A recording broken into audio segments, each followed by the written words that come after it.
Bonjour à tous, je suis aussi un des 3 coprésidents du bloc, représentant effectivement les anesthésistes. Ce que je voulais vous préciser, c'est que le mouvement initié par le bloc et la FHP repose sur 3 points.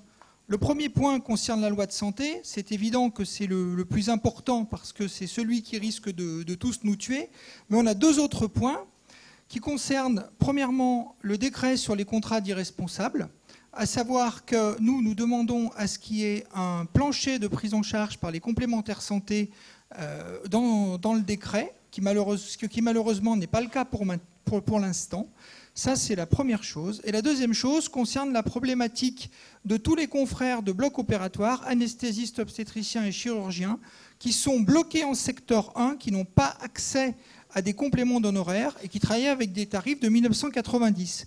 Donc nous demandons à ce que tous ces praticiens puissent rentrer dans le contrat d'accès aux soins, même si, évidemment, nous n'avons pas changé d'opinion sur le contrat d'accès aux soins, c'est-à-dire que c'est un piège pour le secteur 2 et l'objectif du contrat d'accès aux soins est de fermer le secteur 2. Mais pour les praticiens qui n'ont pas d'autre solution, et nous avons toujours eu cette position, les secteurs 1 titrés rentrer dans le CAS et nous demandons maintenant à ce que tous les secteurs 1 de bloc opératoire rentrent également dans le CAS. Donc les choses sont claires. Nous avons engagé ce mouvement sur ces 3 points. Et je le répète, ces 3 points sont pour nous indissociables.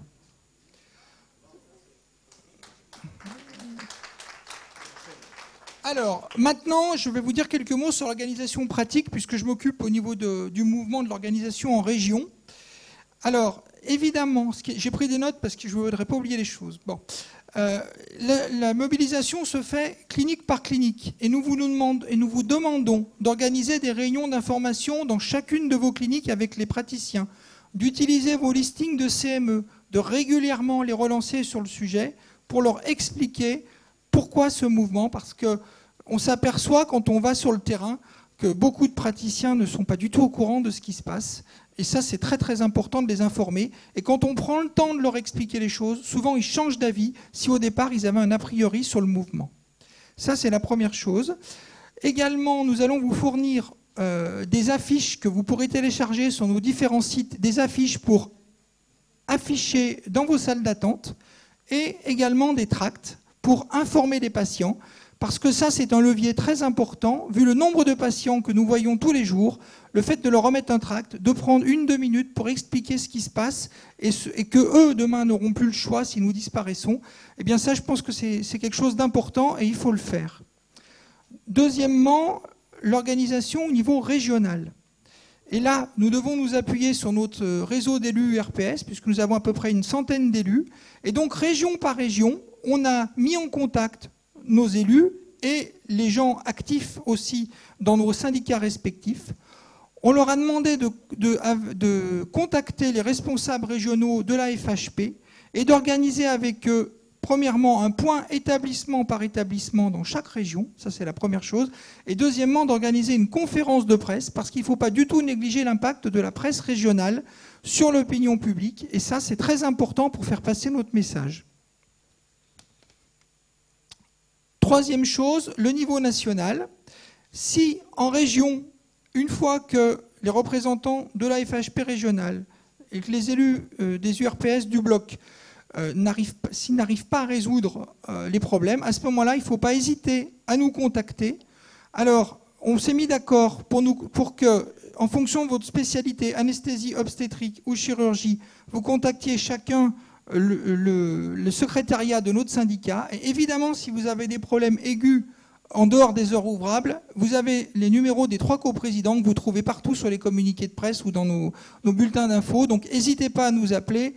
On est généralement joignable même à des heures très avancées. Voilà.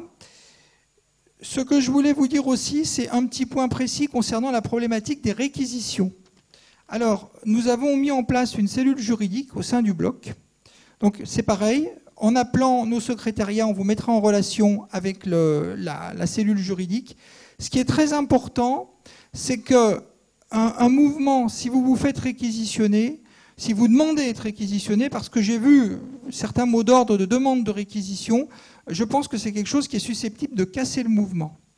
A priori, d'après les informations juridiques qu'on a, on ne peut pas être réquisitionné par anticipation. C'est-à-dire que si vous n'êtes pas déclaré gréviste, si vous n'êtes pas sur un tableau de garde, a priori, personne ne peut venir vers vous et vous réquisitionner.